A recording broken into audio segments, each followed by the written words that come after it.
Copy that, I said into my phone, then hung up on what would be the last normal conversation of my career at Titan Defense Systems. My name is Braden Reynolds.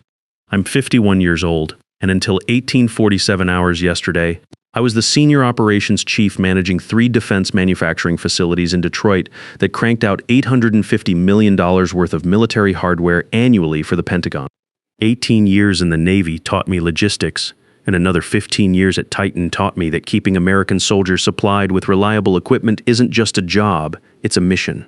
What I didn't expect was for some 29-year-old Stanford MBA named Colton Pierce to decide that my 2 decades of military experience was legacy thinking that needed immediate digital disruption during my daughter's birthday dinner. The call that ended everything came at 19:30 hours on a Tuesday while I was helping my wife Casey set up decorations for Brooke's 14th birthday party. Our older daughter Paige was home from her junior year, and we were having one of those rare family moments that actually felt normal. The laptop was open on the kitchen counter showing real-time production metrics from all 3 facilities, Detroit, Maine, Sterling Heights, and Warren, because defense contractors don't get to shut off operational awareness just because it's family time. When a Marine unit in Kandahar needs replacement hydraulic systems for their armored vehicles, they don't care if it's Tuesday night in suburban Detroit. Braden, this is Colton. I need to discuss an immediate organizational restructuring that affects your position. Pierce's voice had that particular Silicon Valley tone that makes everything sound like a TED Talk, even terminations. Casey looked up from the birthday banner she was hanging, caught my expression, and mouthed work. I nodded and stepped into my home office, still watching the production dashboards on my phone. What kind of restructuring, Colton? I asked, though my gut was already running threat assessment protocols. Your position as Senior Operations Chief is being eliminated effective immediately. We're implementing AI-driven manufacturing optimization under our new VP of Digital Operations, Madison Torres. She brings cutting-edge automation expertise that aligns with our Digital Transformation Initiative. Digital Transformation Initiative. Corporate speak for we hired someone cheaper who's never been inside a manufacturing facility. I checked my watch, 1932 hours. 3 facilities running night shifts, 2 critical Pentagon delivery deadlines in the next 72 hours, and this kid wants to discuss organizational restructuring during active operations. Colton, I'm currently monitoring a time-sensitive armor plating delivery for Marine units rotating out of Camp Lejeune. Can this conversation wait until 0800 tomorrow? I'm afraid not. The transition needs to be implemented immediately for maximum efficiency. Madison is standing by to assume operational control. Standing by, like this was some kind of military handoff instead of corporate suicide. Has Madison been briefed on current production schedules and Pentagon specifications? She's reviewed our digital infrastructure and identified multiple optimization opportunities. Her MIT background in manufacturing automation makes her uniquely qualified to modernize our legacy processes. Legacy processes. That would be the systems I'd built over 15 years that took our operational efficiency from 71% to 93% while maintaining 0 defect rates on military contracts. Apparently saving the company roughly $180 million in waste and delays qualified as legacy thinking now. Colton, defense manufacturing isn't something you optimize with algorithms. We're dealing with military specifications, classified materials, Pentagon delivery windows that don't accept delays. Braden, I appreciate your dedication, but we have full confidence in our digital transition strategy. Madison brings fresh perspective to operational challenges that may have become overly complex under traditional management. Traditional management, 18 years coordinating Navy supply chains, then another 15 years building the most reliable defense manufacturing operation in the Great Lakes region. But sure, let's call that traditional. When does this transition take effect? Immediately. We need you to transfer all access credentials and operational authority to Madison by 2,200 hours tonight. I looked at my phone showing real-time alerts from all 3 facilities. Equipment diagnostics, supplier coordination flags, quality control checkpoints, Pentagon liaison communications, dozens of decisions that needed someone who understood how defense contracts actually work, not how they look on a spreadsheet. Copy that, I said. Do you need me to brief Madison on current operational status? That won't be necessary. She prefers to assess situations independently rather than inherit previous management assumptions. Like knowing which suppliers had security clearances for classified components, which equipment protocols the Pentagon actually required versus what looked good on paper, and which delivery schedules had zero flexibility because Marines don't accept excuses when their equipment doesn't show up. I'll transfer credentials within the hour. Excellent. HR will handle administrative details tomorrow. The line went dead at 1937 hours. 5 minutes to eliminate 15 years of institutional knowledge while 3 defense facilities were running active production for military units that needed their equipment to work when lives depended on it. I walked back to the kitchen where Casey was lighting candles on Brooke's cake. She took one look at my face and knew what happened. Got relieved of duty. They're bringing in someone with digital expertise. Casey put down the lighter. After 22 years of marriage, she could read my tactical assessments. During active operations, apparently algorithms can manage Pentagon contracts better than experience. My phone started buzzing with notifications from plant supervisors needing guidance on overnight production decisions. Messages I was no longer authorized to answer for operations I was no longer responsible for managing. I turned off the alerts and helped my daughter blow out her birthday candles. Whatever happened next was Madison Torres's responsibility. The first crisis hit at 0623 hours. My personal phone started ringing with calls from plant supervisors who had my direct number for emergencies but apparently couldn't reach Madison Torres for operational decisions. I let them go to voicemail. By 0730 hours, I had 8 missed calls and 14 text messages from various facility managers, ranging from shift supervisors asking about equipment protocols to quality control specialists needing clarification on Pentagon specifications. All questions that should have been directed to Madison Torres, but apparently weren't being answered. At 0847 hours, Colton Pierce called my personal line. Braden, we're experiencing some operational coordination issues that require your immediate assistance. Good morning, Colton. I'm no longer employed by Titan as of 1930 hours yesterday. You'll need to coordinate through Madison Torres. Madison is having some difficulty getting oriented with our legacy systems. We need you to come in and assist with the transition. Legacy systems, the production coordination networks that kept 3 facilities synchronized with Pentagon delivery schedules that had zero tolerance for delays. Colton, you terminated my position for digital transformation reasons. I'm not available for transition assistance. This would be emergency consulting work. We're prepared to offer premium rates for immediate support. Premium rates for fixing problems that wouldn't exist if they hadn't fired the person who prevented them. I'm not available for consulting work. Not available. Braden. We're talking about significant compensation for helping resolve a temporary situation. I'm not available because I've accepted a position elsewhere. Phoenix Defense Systems offered me Chief Operations Officer with responsibility for expanding their Pentagon contract portfolio. The silence told me everything. Phoenix was Titan's primary competitor for Great Lakes defense manufacturing, and they just hired away the person who knew Titan's operational vulnerabilities better than anyone in the industry. Braden, surely we can discuss terms that would compete with any other offer. Colton, yesterday you fired me during my daughter's birthday party for digital efficiency reasons.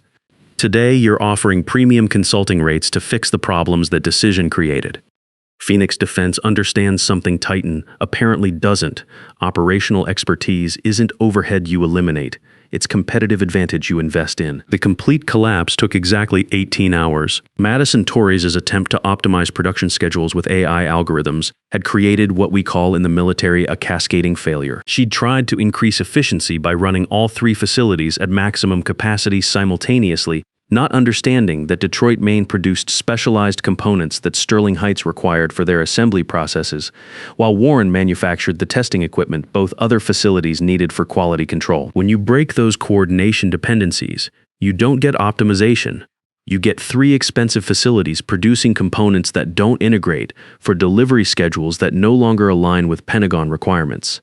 My former assistant, Jordan Walsh, called my personal phone at 1534 hours with details that confirmed my worst operational assessments. Braden, I probably shouldn't be calling, but the situation here is completely foobar. Madison's been in crisis meetings all day, and nobody knows how to coordinate the facilities. What's the current operational status? All 3 plants are basically shut down.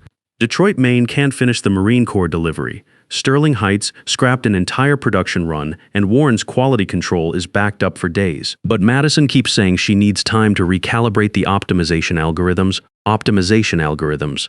while $850 million worth of defense manufacturing infrastructure sat idle because the person who understood military logistics had been replaced by someone who thought Pentagon contracts could be managed like a software deployment.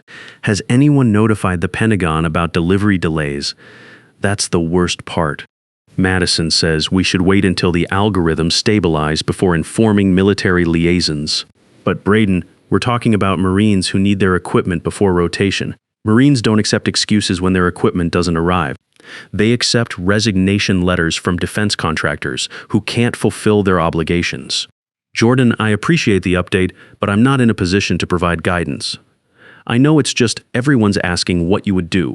What I would do was exactly what I'd done for 15 years. Coordinate between facilities, communicate with Pentagon liaisons, manage military delivery schedules, and maintain the operational discipline that kept everything synchronized. But Colton Pierce had decided that discipline was legacy thinking that needed disruption. By 1400 hours that same day, all three facilities were operating at less than 30% capacity with production schedules that violated multiple Pentagon contracts. The Marines expecting armor plating for their Kandahar rotation weren't getting their equipment. The Navy units waiting for hydraulic systems couldn't deploy on schedule. When military units can't deploy because their supplier failed, that doesn't just cost money, it compromises national security. The industry reaction began hitting trade publications by Thursday morning. Titan Defense experiences multi-facility production disruptions, ran in Defense Manufacturing Weekly, followed by more detailed analyses in Pentagon Procurement Quarterly. The articles were diplomatically worded, but the message was clear. Titan was experiencing operational failures that were affecting major military clients. By Friday afternoon, the financial impact was becoming visible. Titan stock had dropped 9% on investor concerns about government contract reliability, while Phoenix Defense shares rose 6% on speculation that Titan's problems would drive Pentagon business elsewhere. But the real damage was in the Pentagon response. Not a phone call or email, a formal notice of contract review citing reliability concerns in defense supplier operations. When the Department of Defense questions your ability to deliver critical military equipment, you don't just lose money. You lose security clearances that took decades to establish. The Pentagon's language was precise and devastating. Recent operational disruptions have raised concerns about Titan Defense Systems' ability to meet critical delivery schedules for deployed military units. A comprehensive review of contractor reliability standards will be implemented pending resolution of current performance issues. That wasn't corporate speak. That was the Pentagon's way of saying they were considering terminating contracts worth hundreds of millions of dollars because they couldn't trust Titan to deliver equipment when soldiers' lives depended on it. Meanwhile, my phone had been ringing since Thursday with calls from competitors who'd heard through Pentagon channels that I was no longer with Titan. Defense manufacturing is a small community, and news travels fast when someone with my operational track record becomes suddenly available to the competition. The call I'd been expecting came the following Tuesday afternoon, not from Colton Pierce, but from Titan's board chairman, Hunter Davis. Braden, I'm calling about a potential consulting arrangement to help address some operational challenges we're experiencing. What kind of challenges, Mr. Davis? Multi-facility coordination issues that have affected our Pentagon contract performance. The board believes your expertise could help stabilize our operations. 7 days of production failures that had cost millions in lost revenue and compromised relationships with military units that needed reliable equipment suppliers. I appreciate the offer, but I'm not available for consulting work. Not available? Braden, we're prepared to offer significant compensation for emergency operational support. I'm not available because I start as Chief Operations Officer at Phoenix Defense next Monday. They're building exactly the kind of operation I always envisioned. Proper coordination between facilities, comprehensive Pentagon relationships, and leadership that understands operational excellence requires investment in the people who create it. The silence on Hunter's end told me everything I needed to know. Phoenix Defense was about to become a major threat to Titan's market position, and they just handed me every piece of intelligence I needed to make that happen. Braden, what would it take to bring you back to Titan? I looked out my kitchen window at the morning traffic, thinking about the 15 years I'd spent building systems that Colton Pierce had destroyed with a single midnight phone call during my daughter's birthday party. Mr. Davis, it would take competent leadership that understands the difference between cutting costs and cutting capabilities. Phoenix offers that. Titan apparently doesn't. My first day at Phoenix Defense was everything I'd hoped Titan could become. CEO Morgan Phillips walked me through their facilities personally, asking detailed questions about equipment protocols and supplier relationships. She understood that operations weren't overhead to be minimized, but competitive advantage to be maximized. Braden, she said, as we reviewed their expansion plans, we hired you because you understand something most executives don't. Operational expertise isn't a cost center, it's profit generation. Every day your systems run smoothly is another day we're beating competitors who don't get it.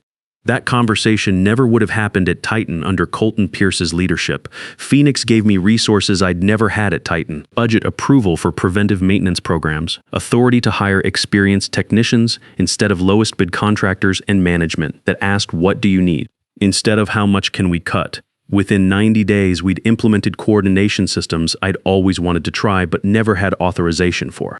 Real-time communication networks between our 4 facilities, integrated quality control protocols, and supplier relationships built on reliability rather than lowest cost. The result was 93% operational efficiency across all locations, generating $1.2 billion in annual Pentagon contracts. 6 months later, Phoenix won the contract for the Marine Corps' new Armored Vehicle Upgrade Program, a $480 million deal that Titan had been positioned to win before their operational reliability became questionable. I was in the briefing room when the Pentagon procurement officer explained their decision. Phoenix demonstrated operational stability and institutional knowledge that military contracts require. Recent industry developments have made us more selective about supplier reliability. Recent industry developments. He was talking about Titan's collapse without mentioning them by name. The vindication came in multiple forms over the next year. Defense Manufacturing Quarterly featured Phoenix's success story in a cover article titled Operations Excellence: How Institutional Knowledge Drives Competitive Advantage. The case study specifically contrasted Phoenix's approach with companies that had eliminated operational expertise for short-term cost savings. Industry conferences started inviting me as a keynote speaker. The Defense Manufacturing Excellence Conference asked me to present on building sustainable operations in complex military supply chains. My presentation drew the largest audience of the conference, filled with executives who wanted to understand how to value and retain operational expertise. During the Q&A session, someone asked about companies that eliminate experienced operations managers for cost reduction. I gave them the honest answer. You can't digitize institutional knowledge. You can document processes, but you can't replicate the judgment that comes from 18 years of solving problems that don't appear in any manual. When you eliminate that expertise, you're not streamlining operations. You're gambling with your entire business. And in defense manufacturing, you're gambling with the lives of service members who depend on reliable equipment. The business school case study came 18 months later. Harvard Business School contacted me about developing a case study based on Titan's operational collapse. The case, titled The Birthday Termination: How Operational Expertise Became Competitive Advantage, became required reading in several MBA programs focusing on manufacturing management. Students would analyze the decision-making process that led to eliminating operational oversight during active production runs, then study how Phoenix capitalized on their competitors' mistakes. The lesson was clear: operational expertise isn't overhead, it's the foundation everything else depends on. Meanwhile, Colton Pierce's situation at Titan was deteriorating rapidly. Unable to restore coordination between their facilities, Titan was forced to bring in emergency consulting teams at costs that exceeded my annual salary within 6 weeks. The consultants were competent but expensive, and more importantly, they were temporary. Every solution they implemented required ongoing maintenance and optimization that Titan no longer had the internal expertise to provide. The final blow came when ExxonMobil, one of Titan's largest civilian clients, issued a formal notice of contract review citing reliability concerns in supplier operations. When major oil companies start questioning your ability to deliver critical equipment, word spreads quickly through industrial supply chains. 2 years later, Titan Defense Systems was acquired by a Norwegian defense company for 35% below their peak valuation. Industry analysts specifically cited operational instability and loss of institutional knowledge as key factors that had weakened the company's market position. The acquisition announcement included a telling detail. The new owner's first priority was rebuilding operational expertise and supplier relationships that had been compromised during recent organizational transitions. Colton Pierce never recovered professionally. After the acquisition, He spent 8 months in consulting before taking a significantly reduced role at a mid-tier manufacturing company that specialized in civilian industrial equipment, a far cry from the high-stakes defense contracts he'd mismanaged at Titan. Industry colleagues later told me Colton had become obsessed with operational documentation and knowledge retention protocols, lessons learned too late and too expensively. When Phoenix went public 30 months after I joined, my stock options were worth $650,000. More importantly, we'd created sustainable operations that could grow without sacrificing reliability. The IPO prospectus specifically highlighted our operational excellence as a key competitive advantage, citing 93% efficiency rates and 0 Pentagon contract violations under my leadership. But the real satisfaction came from building something that would last. At Phoenix, we didn't just document processes, we documented the reasoning behind them. We created training programs that taught new employees not just what to do, but why specific protocols existed, and what happens when you deviate from them. That's the difference between institutional knowledge and digital transformation. One builds on experience, the other hopes to replace it. 3 years after leaving Titan, I received an unexpected contact, not from Colton Pierce, but from a congressional subcommittee investigating defense contractor reliability. They wanted me to testify about operational expertise in military supply chains. The hearing room was packed with defense industry executives, Pentagon procurement officers, and manufacturing specialists. When the committee chairman asked about companies that eliminate experienced operations personnel for cost reduction, I gave them the same answer I'd been giving at industry conferences. Senators, you can't optimize military supply chains with algorithms that don't understand military requirements. When you fire the people who know how to coordinate complex operations under pressure, you're not improving efficiency. You're creating vulnerabilities that can compromise mission readiness. The questioning went on for 2 hours. They asked about training programs, knowledge transfer protocols, and succession planning. But the most important question came from Senator Williams of Michigan, whose district included thousands of defense manufacturing jobs. Mr. Reynolds, in your professional opinion, what's the biggest threat to American defense manufacturing capability? The biggest threat isn't foreign competition or technology gaps, Senator. It's the corporate mentality that treats operational expertise as overhead instead of strategic advantage. When American companies eliminate the people who understand how to build military equipment reliably, they're handing competitive advantages to foreign suppliers who invest in long-term operational capabilities. 6 months later, the Pentagon implemented new contractor evaluation criteria that weighted operational stability and institutional knowledge alongside cost considerations. The policy change didn't mention Titan by name, but industry analysts understood the message. Defense contractors who couldn't demonstrate operational reliability would lose access to military contracts. Today, I'm still Chief Operations Officer at Phoenix Defense, overseeing 6 facilities that generate $1.8 billion in annual military contracts. We've secured college funds for both daughters. Paige graduated from Michigan State with an engineering degree and now works in our quality control division, while Brooke is starting her sophomore year at Notre Dame studying business administration. Casey and I bought a lake house in northern Michigan where we spend weekends fishing and talking about everything except work. After 25 years of marriage and watching her support my career through military deployments and corporate politics, she deserves a husband who knows when to turn off the operational awareness and just enjoy family time. Sometimes I think about that Tuesday night when Colton Pierce called during Brooke's birthday party. She's 17 now, getting ready for college applications, and when she asks about major life decisions, I tell her what that night taught me. Never let someone else define your value, especially when they don't understand what you actually do. The foundation I built at Phoenix will outlast the executives who understand its importance, because we've created systems that teach people not just how to do the job, but why the job matters. Every hydraulic system that works properly in a combat zone, every armor plating that protects American soldiers, every piece of equipment that performs as designed when lives depend on it, that's the real measurement of operational success. We keep one memento from my Titan years hanging in the Phoenix Operations Center. The final quarterly efficiency report showing 93% operational performance, not as a trophy, but as a reminder that expertise isn't overhead, it's the foundation everything else depends on. Titan Defense Systems was eventually broken up and sold to foreign investors, with their Detroit facilities converted to civilian manufacturing. The Norwegian company that bought their assets spent $140 million trying to rebuild the operational capabilities that Colton Pierce had eliminated for digital transformation savings. The former Titan Warren facility now produces automotive parts for European car companies. The Sterling Heights plant was converted to consumer electronics manufacturing. Detroit, Maine was demolished and turned into a logistics warehouse for Amazon deliveries. 15 years of defense manufacturing expertise scattered to the wind because a 29-year-old MBA thought algorithms could replace institutional knowledge.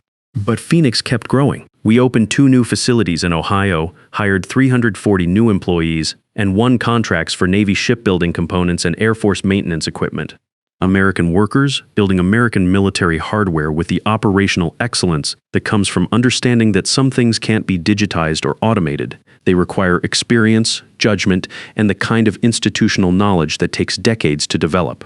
The phone calls from former Titan employees started coming about 6 months after I left.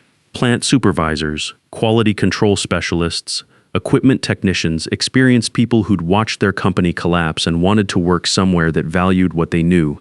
Phoenix hired 18 former Titan employees over 2 years, bringing their knowledge and experience to an operation that understood their worth.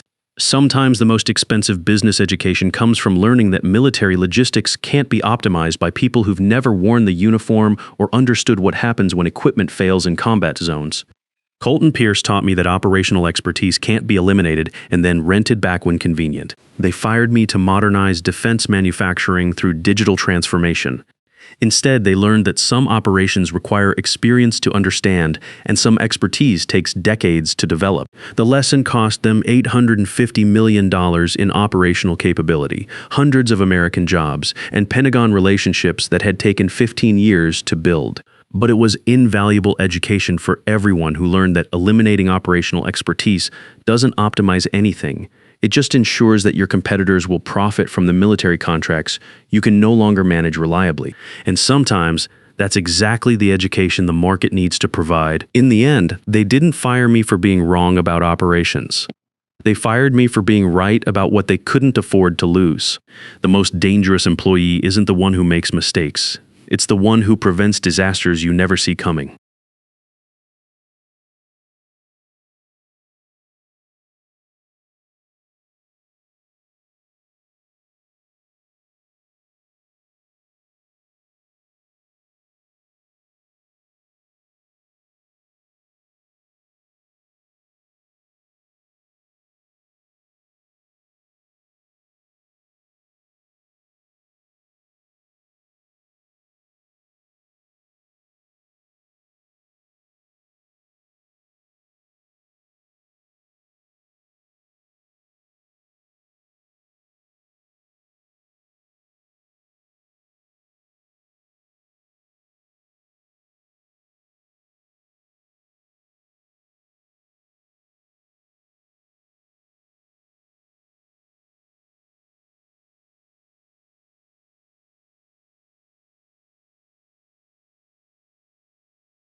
Some days feel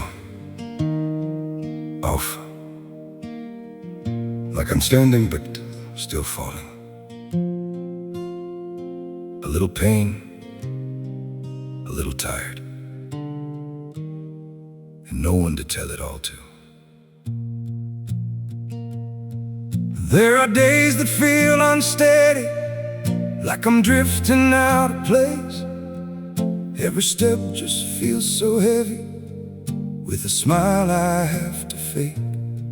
A little hurt I keep inside me, a little weight I always hide, and 1,000 quiet worries I've been holding deep inside.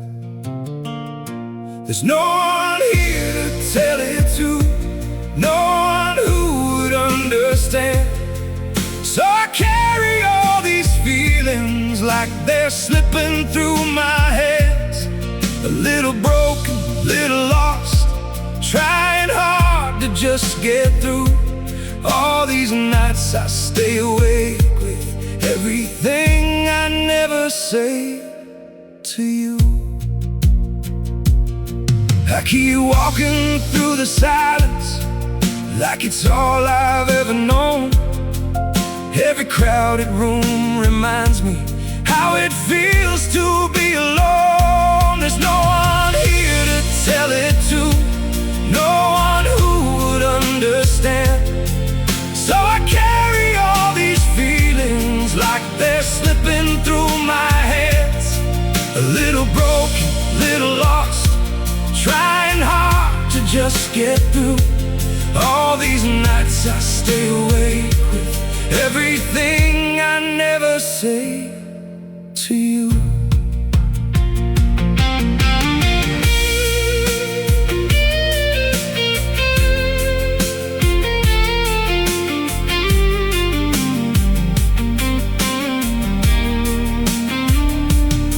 Maybe one day I'll be stronger, maybe I'll learn how to speak, but for now I keep it buried in the parts of me too weak. There's no one here to tell it to, no one who would understand. So I carry all these feelings like they're slipping through my hands. A little broken, little lost, trying hard to just get through. All these nights I stay awake with everything I never say to you.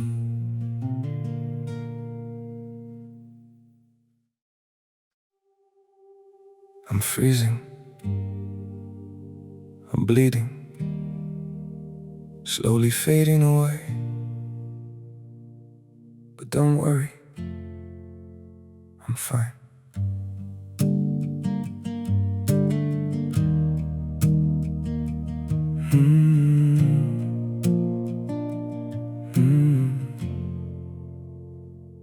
The cold has settled in my heartbeat, like winter living in my veins.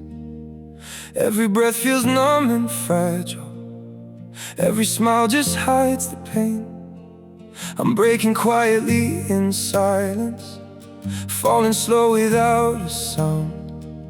Yet I keep saying I'm okay, while my world burns to the ground. I'm frozen here, I'm bleeding slowly, dying piece by piece inside. But I still whisper, it's alright, just to keep you from goodbye. I'm shattered, love, but don't you worry, I'll pretend till my last breath. Even while my soul is fading, I'll say everything's okay. Maybe pain just learned to live here, maybe sorrow feels like home. So I wear my wounds like armor and survive them all alone. I'm frozen here, I'm bleeding slowly, dying piece by piece inside. But I still whisper, it's alright, just to keep you from goodbye. I'm shattered, love, but don't you worry, I'll pretend till my last breath. Even while my soul is fading, I'll say everything's okay. If you ever see me smiling, no, it's just my last defense. 'Cause sometimes love means hiding how much you're suffering.